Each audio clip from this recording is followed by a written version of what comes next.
The 1938 McQueen stands as a breathtaking fusion of pre-war automotive craftsmanship, timeless design, and mechanical character. This car represents an era when automobiles were not just transportation tools, but moving works of art, sculpted by hand, engineered with pride, and built to last generations. In this video, we're diving deep into every possible angle of the 1938 McQueen, from its exterior design and interior craftsmanship to its mechanical heart, driving experience, performance character, and what truly makes it special even in today's modern automotive world. Let's begin by stepping back into 1938, a time when roads were quieter, speeds were slower, and cars were designed with curves instead of sharp edges. The McQueen nameplate of that era symbolized elegance, reliability, and mechanical confidence. Unlike modern vehicles dominated by electronics and digital screens, the 1938 McQueen was built around pure mechanical engineering, where every movement, vibration, and sound told a story.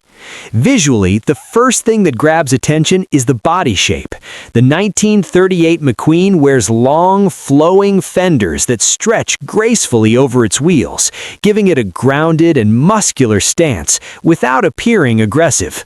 The hood is long and proud, signaling the power hidden beneath, while the cabin sits further back, creating a classic front-engine silhouette that defined luxury and performance cars of the time. The roofline flows gently into the rear deck, giving the car a sense of motion even while parked. The grille is a masterpiece on its own. Tall, vertical chrome slats dominate the front fascia, not just for visual impact, but for functional cooling. Back in the 1930s, cooling efficiency was critical, and designers made it a centerpiece rather than hiding it behind bodywork. Flanking the grille are large, round headlights mounted on elegant stalks or integrated pods, producing a soft glow that feels warm rather than sharp, very different from today's laser and LED beams. The chrome bumpers, thick and proudly shaped, serve both as protection and as jewelry for the car's front and rear ends.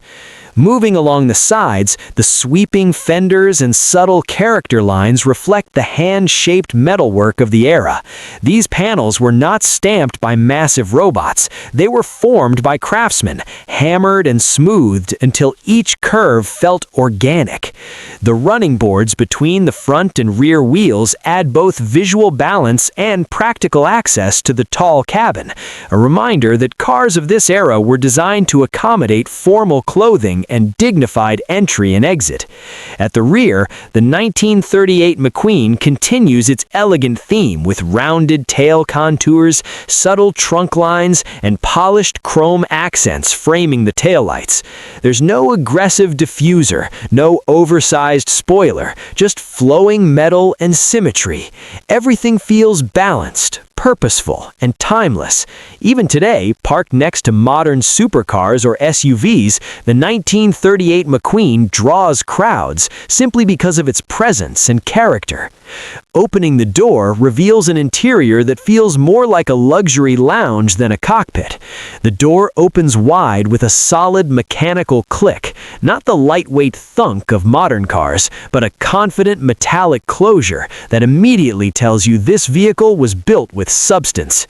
Inside, the cabin is spacious and upright, offering generous headroom and a commanding view of the road through a large, nearly vertical windshield. The seats are broad and plush, often upholstered in leather, wool, or period-correct fabrics, depending on the original specification or restoration style. These seats weren't designed for high-speed cornering, but for long-distance comfort.